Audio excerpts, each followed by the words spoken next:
Just come outside for the night. Take your time. Get your life. Take me back. Well, I'm away. Trying to fight in the night. Come alive. Ain't it sneaky?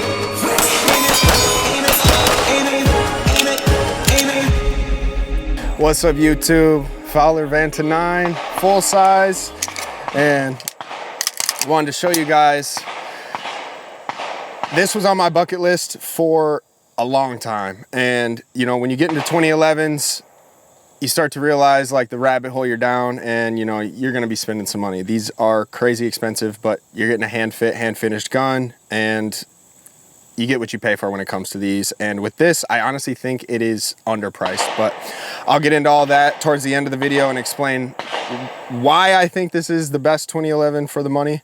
But for now, I just kind of want to go over some basic specs for you guys. I'm in the multi-thousands of round count now, and I think I can give you guys a good experience as to what my experience has been. Got a steel slide, steel frame, aluminum grip module. You can also get the steel grip from them, but I wanted a little bit more of the option to carry it, and I'm happy I did because I have been carrying it and loving it. Anyways, you have some insane attention to detail with the slide here. Super aggressive for racking the slide, but not too aggressive to the point where it is painful. I've actually felt some of these, which they're so deep and so sharp that it's actually uncomfortable to rack the slide. This one is, I would say, pretty much perfect to my liking. And then you've got a purpose-built barrel, and then even one little small attention to detail. Again, this thing is full of these, but you can see it's not a flush fit barrel at the end. And what that does is it actually puts it out just past the SRO, or the X300, and it is designed on purpose to not foul up your light when you're running this on, you know, in a duty capacity or a carry capacity, which is a crazy small attention to detail. But when you have, you know, 20 or 30 of those attention to details added up over something like this, you know, you get the whole package. And with the barrel, you have some insanely cool fluting, some amazing thought and detail went into that, and that does a couple of things. Even the guide rod is fluted. Matter of fact, I'll get you guys a close-up of that at the end. But with the fluted barrel, so that is designed to dissipate heat better, so it will, under long strings of fire or running a lot of stages back to back, running a lot of drills back to back, it will help not keep the gun so hot, as well as it's actually a nice spot to put lube, because then as the gun is recoiling, you know, a little bit of lube is getting dispersed, and it keeps the gun lubed a lot longer. And you know, I have found it to be super impressive, and let's just be honest, it looks fucking sick. So it matches as well. Up on the top there, you get some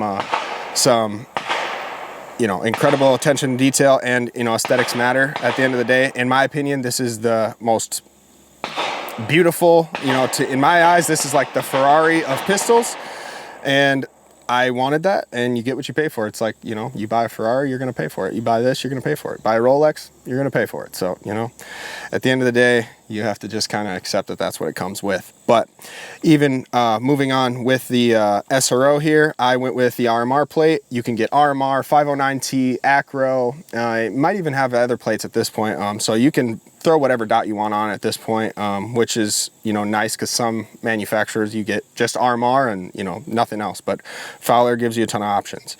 Got a really nice knurling on the hammer. I love it. Feels really good to engage, and it's aesthetically pleasing. Matches the knurling on the side here.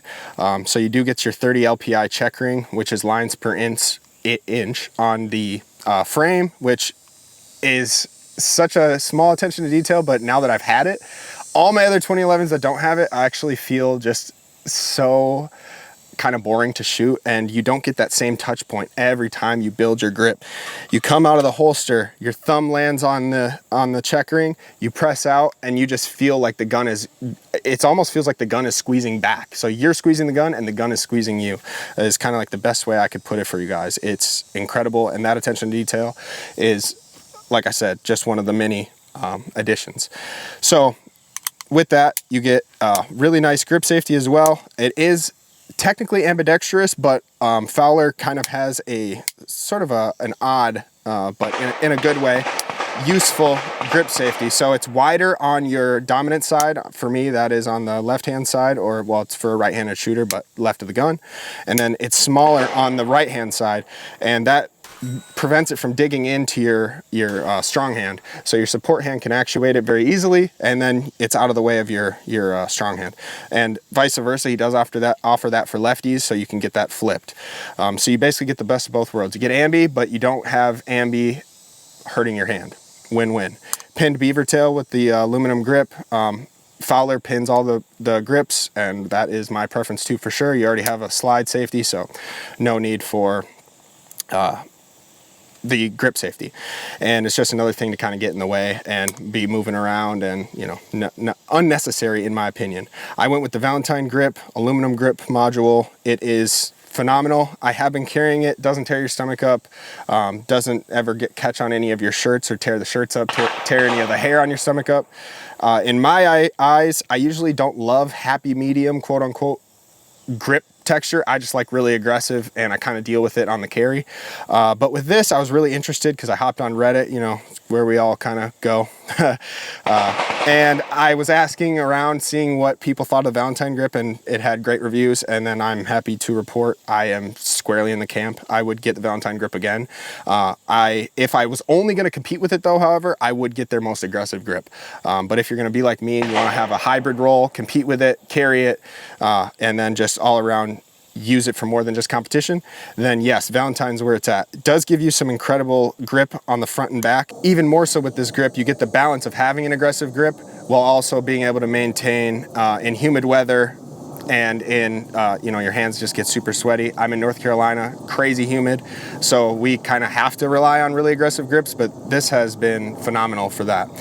And it's called the Valentine grip because you do get hearts on the front, or on the back, excuse me, with a tiny little Fowler emblem, and they just look awesome. And I'm hoping to get a heart-shaped callus one day in the palm of my hand, so that's going to be one of my main goals this year for sure, is to get a couple of heart-shaped calluses. Why are you gay? Moving forward with the trigger guard, I never thought to think of how important the shape of a trigger guard is until I felt this gun. It has a chamfer cut on almost all of the hard edges of this gun, but especially important right here. So when you're building your grip, your support hand finger sits there and you don't get any more gouges into your finger. It is incredible. And I thought at first, when I first held the gun, like, why does it feel so comfortable? And I had to actually sit and analyze and look at the trigger guard. And then I realized, okay, that cut is not just aesthetic, even though that is part of the overall aesthetic and matches the chamfer cuts all over the gun. It is well thought out on the design side, but even more so on the performance side. You can tell the guys at Fowler are actual shooters, because everything here, as I've been competing with the gun, every little detail kind of stands out to me as like what separates this from other 2011s in the space. And yeah, I couldn't be happier. And aesthetically, the chamfers matching everywhere is also a bonus. Magwell is incredible. It is better than almost any other 2011 Magwell I've ever felt, besides like some of the crazy like black hole, you know, competition Magwells. You can, you know, damn near shove the mag in 45 degrees sideways and it still feeds. You can miss, go straight in, and it just guides it in with almost no pressure. So I have yet to miss a mag reload in competition yet, and I'm certainly not the greatest. I'm just, you know, getting into competition. So for me, it takes out a lot of variables. Trigger, I wanted to save the best for last because it's crazy. So with this, you have incredibly small amount of take up, crisp break, zero over travel. It's actually unbelievable. It is right around 2.5 pounds, and I do know some guys that are carrying this on duty. I would trust this for sure to be a duty gun, to be honest with you guys. It's been drop tested a gazillion and one times online. I can't afford to drop test this one for you guys. I am completely self-funded, and unfortunately that is just, yeah, this is my baby now, and you're not gonna get the drop test out of me, but if you go looking, I have found a bunch, watched a bunch, and I would trust it on duty. Other guys have trusted it on duty. Any department that has approved 2011s, I would be looking at this heavily. I have yet to have any malfunctions, even during the break-in period, which was about 200-ish rounds before it really felt like ball bearings and glass for me.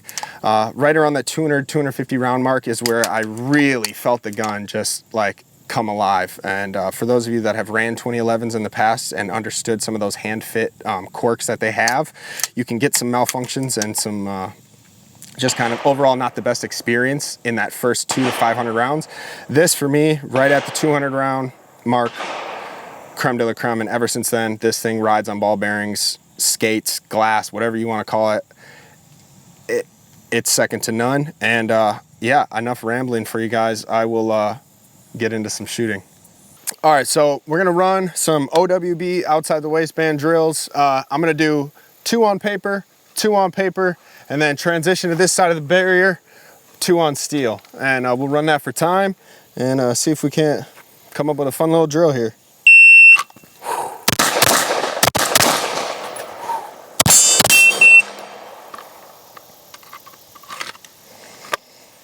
So we got a 4.74 first run, all alphas. So we will take that. Let's see if we can't. I think based on that was a cold start. I think we can get a sub 4 second, to be honest with you. Let's see.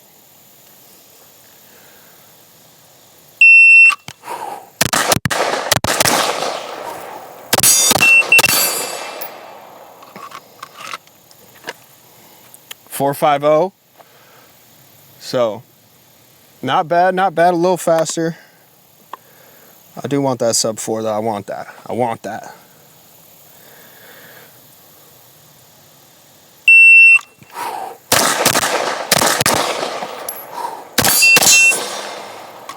So I threw a Charlie on that, trying to rush it, and I got a 4.41. So we didn't quite crack 4, but not a bad drill. It's actually pretty fun. Get to work on some movement and make use of the barrier here.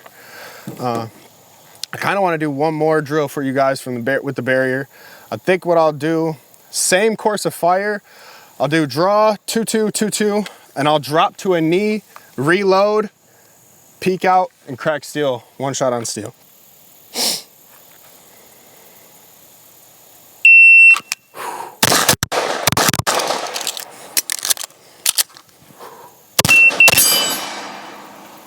Not bad, not bad. That's pretty fun.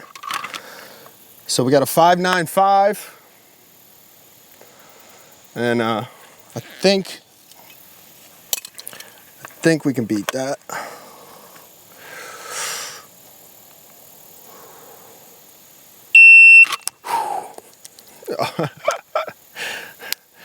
Should engage the safety, huh? All right, my bad.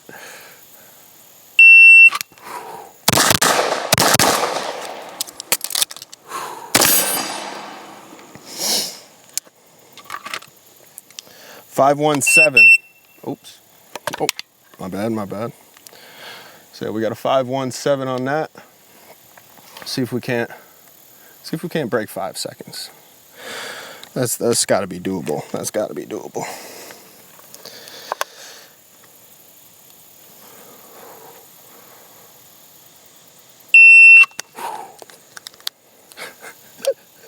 Come on, man. Don't run 5 different pistols in the same day, all right? You're gonna forget the manual of arms, or you'll be better than me.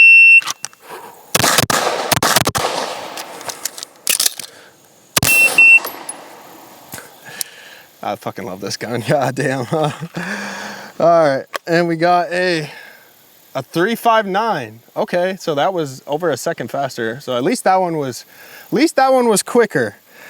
So we got there. All right.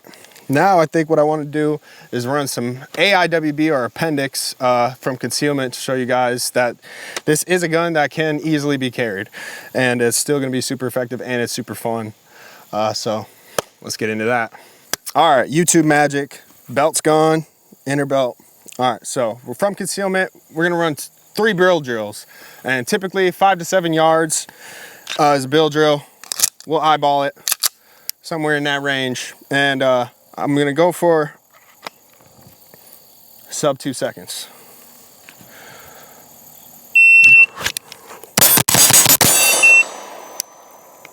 I'm scared to look at it. What we looking like? 226. Ah, okay. All right, that ain't bad for the first. That ain't bad for the first.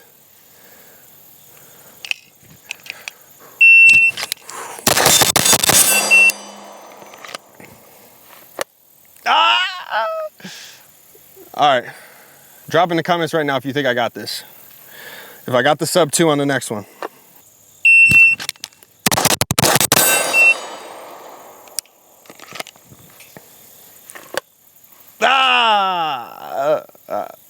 I hope all y'all put in the comments before this, like, yeah, for sure he got this. You know it was in there. He ain't no doubt. So, all right, closing thoughts on it. The Vanta 9, man. What can I say? It's everything I've ever wanted in 2011 and then some. The balance is perfect. All the relief cuts are perfect. The grip, perfect. I mean, at the end of the day, it's worth every penny to me. $5,000 plus gun. It costs more, I don't know, 5 times more than my first car. And I still be happy to carry it. It's gonna stay in my rotation for the foreseeable future. I don't see anything knocking it off. But you guys drop in the comments, let me know if I'm missing anything. Think I gotta get an Infinity or I don't know, Hayes Custom, Venom Custom. I know there's some other heavy hitters out there that I gotta try, but man, I appreciate y'all coming through. I hope y'all had fun. And this is the Vanta 9.